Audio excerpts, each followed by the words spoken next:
Hi hello friend, welcome to my channel. ಇವತ್ತಿನ ವಿಡಿಯೋದಲ್ಲಿ ಶಾವಿಗೆ ಪಲಾವ್ನ ಮಾಡ್ತಿದ್ದೀನಿ. ವಿಡಿಯೋನ ಸ್ಕಿಪ್ ಮಾಡದೆ ಕೊನೆವರೆಗೂ ನೋಡಿ. ಶಾವಿಗೆ ಪಲಾವ್ನ ಮಾಡ್ಕೊಳ್ಳೋದಕ್ಕೆ ಎಣ್ಣೆ, ಸಾಸಿವೆ, ಅರಿಶಿಣ, 1 ಕಪ್ ಹಸಿ ಬಟಾಣಿ, 1 ಕಪ್ ಕ್ಯಾರೆಟ್, 1 ಕಪ್ ಹುಳ್ಳಿಕಾಯಿ, 1 ಕಪ್ನಷ್ಟು ಈರುಳ್ಳಿ, ಶುಂಠಿ ಬೆಳ್ಳುಳ್ಳಿ ಪೇಸ್ಟು, ಕರಿಬೇವಿನ ಸೊಪ್ಪು, 2 ಹಸಿಮೆಣಸಿಕಾಯಿ, 2 ಒಣಮೆಣಸಿನ್ಕಾಯಿ, 1 ಕಪ್ ತೆಂಗಿನ ತುರಿ, ಮಸಾಲೆಗೆ ಚಕ್ಕೆ, ಲವಂಗ, ಏಲಕ್ಕಿ, ಪಲಾವ್ ಎಲೆ, ಸ್ವಲ್ಪ ಗೋಡಂಬಿ, ಖಾರಕ್ಕೆ ಅಚ್ಚ ಖಾರದ ಪುಡಿ, 1 ಕಪ್ನಷ್ಟು ಶಾವಿಗೆ, 1 ನಿಂಬೆಹಣ್ಣನ್ನು ತಗೊಂಡಿದ್ದೀನಿ. ಶಾವಿಗೆ ಪಲಾವ್ನ ಮಾಡ್ಕೊಳ್ಳೋದಕ್ಕೆ ಒಂದು ಕಡಾಯಿ ಇಟ್ಕೊಂಡಿದ್ದೀನಿ. ಅದಕ್ಕೆ 1 ಟೇಬಲ್ ಸ್ಪೂನ್ ಎಣ್ಣೆ ಹಾಕ್ಕೊಂಡು ಶಾವಿಗೆ ಹಾಕ್ಕೊಂಡು ರೋಸ್ಟ್ ಮಾಡ್ಕೊತಿದ್ದೀನಿ. ನಾನು ಗೋಧಿ ಶಾವಿಗೆ ಉಪಯೋಗಿಸ್ತಿದ್ದೀನಿ. ಮೀಡಿಯಮ್ ಫ್ಲೇಮ್ನಲ್ಲೇ ಇಟ್ಕೊಂಡು ರೋಸ್ಟ್ ಮಾಡ್ಕೊಳ್ಳಿ. ಹೈ ಫ್ಲೇಮ್ನಲ್ಲಿ ಇಟ್ಕೊಂಡು ರೋಸ್ಟ್ ಮಾಡಿದ್ರೆ ಶಾವಿಗೆ ಸೀದೋಗುತ್ತೆ. ಅದರಿಂದ ಶಾವಿಗೆ ಹುರ್ಕೊಂಡಾಗಿದೆ. ಶಾವಿಗೆ ಪಲಾವ್ಗೆ ಒಗ್ಗರಣೆ ಮಾಡ್ಕೊಳ್ಳೋದಕ್ಕೆ ಸ್ವಲ್ಪ ಎಣ್ಣೆ ತೊಗೊಂಡಿದ್ದೀನಿ. ಶಾವಿಗೆನ ನೀವು ಕಡಿಮೆ ಎಣ್ಣೆಲಿ ಕೂಡ ಮಾಡ್ಕೋಬೋದು. ಎಣ್ಣೆ ಜಾಸ್ತಿ ಹಾಕಬೇಕು ಅಂತ ಏನೂ ಇಲ್ಲ. ನಾನು ಅರ್ಧ kg ಶಾವಿಗೆ ಹಾಕ್ಕೊಳ್ಳೋದ್ರಿಂದ ಸ್ವಲ್ಪ ಎಣ್ಣೆ ಇಷ್ಟು ಹಾಕ್ಕೊಂಡಿದ್ದೀನಿ. ಸಾಸಿವೆ ಹಾಕ್ಕೊಂಡಿದ್ದೀನಿ. ಸಾಸಿವೆ ಸಿಡಿದ ಮೇಲೆ ಚಕ್ಕೆ, ಲವಂಗ, ಏಲಕ್ಕಿ, ಪಲಾವ್ ಎಲೆ, ಗೋಡಂಬಿ ಇಷ್ಟು ಸ್ಪೈಸಸ್ನ ಹಾಕ್ಕೊಂಡು ಫ್ರೈ ಮಾಡ್ಕೊತಿದ್ದೀನಿ. ಗೋಡಂಬಿ ಸ್ವಲ್ಪ ಕಲರ್ ಚೇಂಜ್ ಆಗೋವರೆಗೂ ಫ್ರೈ ಮಾಡ್ಕೊತೀನಿ.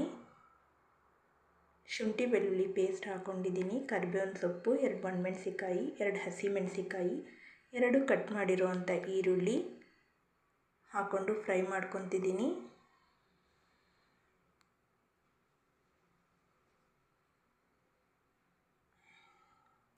ಈರುಳ್ಳಿ ಸ್ವಲ್ಪ ಬೇಯೋವರೆಗೂ ಹೀಗೆ ಹೈ ಫ್ಲೇಮಲ್ಲಿ ಇಟ್ಕೊಂಡು ಒಂದೇ ಸಮನೆ ಫ್ರೈ ಮಾಡ್ಕೊತಿದ್ದೀನಿ.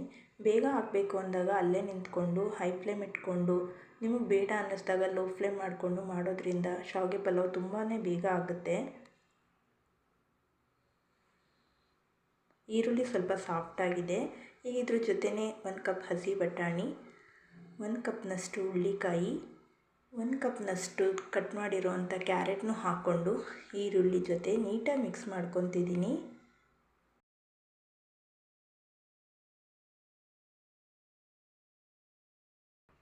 ತರಕಾರಿ ಸ್ವಲ್ಪ ಸಾಫ್ಟಾಗಿದೆ. ಈ ಟೈಮಲ್ಲಿ ಇದಕ್ಕೆ ಉಪ್ಪನ್ನು ಸೇರಿಸಿ ಮಿಕ್ಸ್ ಮಾಡ್ಕೊಳ್ಳೋದ್ರಿಂದ ತರಕಾರಿ ಉಪ್ಪನ್ನು ಹಿಡಿಯುತ್ತೆ.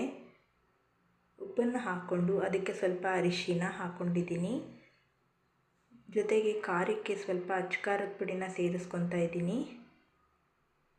ನಿಮಗೇನಾದರೂ ಅಚ್ಚ ಖಾರದ ಪುಡಿ ಬೇಡ ಅಂದರೆ ಬರೀ ಹಸಿಮೆಣಸಿಕಾಯಿ ಹಾಕ್ಕೊಂಡು ಕೂಡ ಮಾಡ್ಕೋಬೋದು ಪಲಾವ್ನ. ಆಗ ಕಲರ್ ಯೆಲ್ಲೋ ಕಲರ್ ಬಂದಿರುತ್ತೆ. ನಾನು ಅಚ್ಚ ಖಾರದ ಪುಡಿ ಹಾಕೋದ್ರಿಂದ ರೆಡ್ ಕಲರ್ ಕಾಣುತ್ತೆ ಪಲಾವು.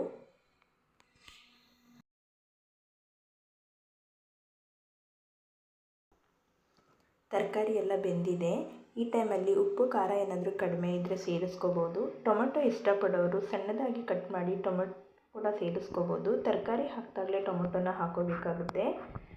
ನಾನು 1 ಕಪ್ ಶಾವಿಗೆಗೆ 1.5 ಕಪ್ ನೀರನ್ನು ಹಾಕ್ಕೊಂಡಿದ್ದೀನಿ. ಇದಕ್ಕೆ ತುರಿದಿಟ್ಟಿದ್ದಂಥ 1 ಕಪ್ ತೆಂಗಿನ ತುರಿನ ಹಾಕೋತಿದ್ದೀನಿ. ತೆಂಗಿನ ತುರಿನೂ ಸೇರಿಸ್ಕೊಂಡು ನೀಟಾಗಿ ಎಲ್ಲವನ್ನು ಮಿಕ್ಸ್ ಮಾಡ್ಕೊತಿದ್ದೀನಿ. ನಿಮಗೇನಾದರೂ ಟೈಮ್ ತುಂಬ ಕಡಿಮೆ ಇದೆ ಅಂತ ಅಂದರೆ ನೀವು ಬಿಸಿ ನೀರನ್ನ ಕೂಡ ಕಾಯಿಸಿ ಹಾಕ್ಕೊಳ್ಳೋದ್ರಿಂದ ಶಾವಿಗೆ ಪಲಾವ್ ಇನ್ನೂ ಬೇಗನೆ ರೆಡಿಯಾಗುತ್ತೆ. ನೀರು ಕುದಿಯೋಕ್ಕೆ ಸ್ಟಾರ್ಟ್ ಆದಾಗ ಶಾವಿಗೆನ ಸೇರಿಸ್ಕೊಳ್ಳಿ. ಈಗಾಗಲೇ ಹುರಿದಿಟ್ಟಿದ್ದೆ ನಾನು ಶಾವಿಗೆನ ಸೇರಿಸ್ಕೊಂಡಿದ್ದೀನಿ. ಶಾವಿಗೆ ಹಾಕ್ಕೊಂಡಾಗ ಯಾವುದೇ ಕಾರಣಕ್ಕೂ ಫ್ಲೇಮ್ನ ಲೋ ಮಾಡಬೇಡಿ. ಹೈ ಫ್ಲೇಮಲ್ಲಿ ಇಟ್ಕೊಂಡು ನೀಟಾಗಿ ನೀರು ಮತ್ತು ಶಾವಿಗೆನ ಮಿಕ್ಸ್ ಮಾಡ್ಕೊಳ್ಳಿ.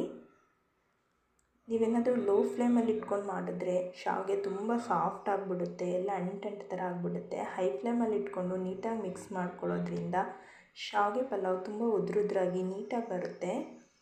ಜೋರಾಗಿ ತಿರುಗಿಸಿದ್ರೆ ಶಾವಿಗೆ ಮುರಿದೋಗುತ್ತೆ ಅಂತ ಹೇಳಿ ನಿಧಾನಕ್ಕೆ ತಿರುಗಿಸ್ತಿದ್ದೀನಿ. ಅದು ಸ್ವಲ್ಪ ಬೆಂದ ಮೇಲೆ ನಾವು ಹೇಗೆ ತಿರುಗಿಸಿದ್ರೂ ಅದೇನೂ ಆಗಲ್ಲ. ನೀಟಾಗೆಲ್ಲ ಮಿಕ್ಸ್ ಮಾಡ್ಕೊಂಡಿದ್ದೀನಿ.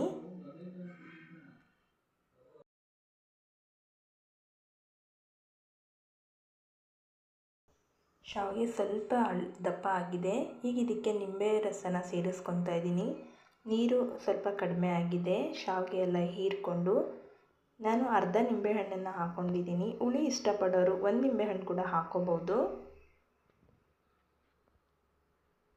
ನಿಂಬೆಹಣ್ಣನ್ನು ಹಾಕ್ಕೊಂಡು ನೀಟಾಗಿ ಶಾವಿಗೆನ ಮಿಕ್ಸ್ ಮಾಡ್ಕೊತಿದ್ದೀನಿ. ಶಾವಿಗೆ ರೆಡಿಯಾಗಿದೆ. ಈಗ ಲಾಸ್ಟಲ್ಲಿ ಇದಕ್ಕೆ ಒಂದು ಸ್ಪೂನ್ ತುಪ್ಪನ ಸೇರಿಸ್ಕೊತಿದ್ದೀನಿ. ತುಪ್ಪನ ಅಲ್ಲಿ ಕೊನೆಯಲ್ಲಿ ಹಾಕ್ಕೊಂಡು ಮಿಕ್ಸ್ ಮಾಡೋದ್ರಿಂದ ಶಾವಿಗೆಯಲ್ಲಿ ತುಪ್ಪದ ಫ್ಲೇವರು ಹಾಗೇ ಇರುತ್ತೆ. ನೋಡಿ ಫ್ರೆಂಡ್ಸ್, ಶಾವಿಗೆ ಪಲಾವ್ ರೆಡಿಯಾಗಿದೆ. ಈಗ ಇದನ್ನು ಸರ್ವ್ ಮಾಡ್ಕೊಳ್ಳೋಣ ಬನ್ನಿ. ಈ ವಿಡಿಯೋ ಇಷ್ಟ ಆಗಿದ್ದರೆ ಲೈಕ್ ಮಾಡಿ, ಶೇರ್ ಮಾಡಿ, ಕಾಮೆಂಟ್ ಮಾಡಿ. ಯಾರು ಸಬ್ಸ್ಕ್ರೈಬ್ ಆಗದೆ ನೋಡ್ತಿದ್ದೀರಾ ದಯವಿಟ್ಟು ಸಬ್ಸ್ಕ್ರೈಬ್ ಮಾಡಿ.